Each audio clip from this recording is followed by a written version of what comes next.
Hey everyone, how's it going? I figured I'd get a chance to do a double review today of another film, The Darkest Mind, based off the young adult book series, which in a sense it kind of reminds me of like X-Men, with all these people with superpowers and things like that. So basically, the basic premise of The Darkest Mind is like in the near future, there's this virus called Ian, which wipes out about 98% of the children under like 20 years old, and I guess those that are still alive, have like superpowers, and one of the characters named Ruby Deal, who's classified orange, which is considered like one of the highest, uh, I guess threats. Since they have the ability to like mind control and erase memories, and then there are others that have the ability to produce, electricity, which is the blue kind, and then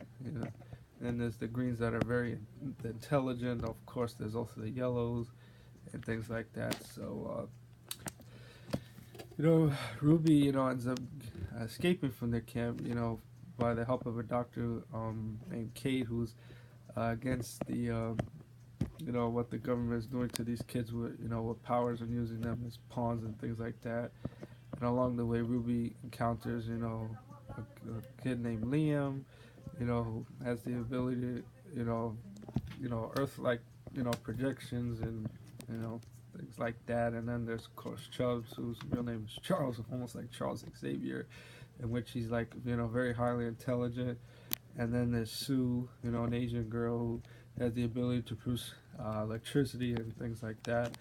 And then, of course, there's this bounty hunter by the name of Jane who pursues the kids with powers and things like that. And then, of course, Ruby and her allies try to find this safe haven named abbreviated Edo, which is like a safe haven of sorts for with those with special abilities and things like that.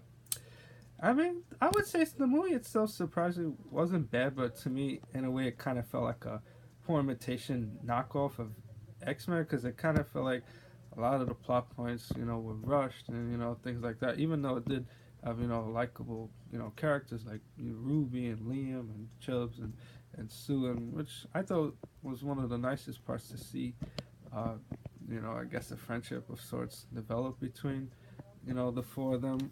I kind of wish they would have went more into like the backstory of the kids and things like that, and you know, and I guess be a little bit more original would be my particular take on it. But I would say that the way that the Darkest Mind ends, you know, um, sets it up for like the inevitable sequel, and it seems like. In a lot of the cases with these young adult franchises, I think the reason why they don't really tend to take off so well is because they try to, I guess, replicate the success that Hunger Games did about 6 years ago. Like, and but unfortunately crashed and burned like many of them. But I say the reason why they did because like no one nobody really knows these stories, and two they kind of all feel like the same after a while. And the only other series that came close to somewhat becoming a franchise after the Hunger Games and of course the Twilight series is the Divergent series, but that's just my particular opinion about it. I mean, I would say for those that are fan like the superhero genre young adult series, I would see it just for that. But in terms, I kind of feel like a lot of the characters were like underused, particularly the Lady Jane character played by Gwendolyn Christie from Game of Thrones, and role as Captain Plasma in the in the Star Wars sequel series. I kind of wish her character would have been utilized more. The same thing with Mandy Moore's character, since it was at first uncertain if she was good or bad, and things like that. And then of course there's also this Clinton character,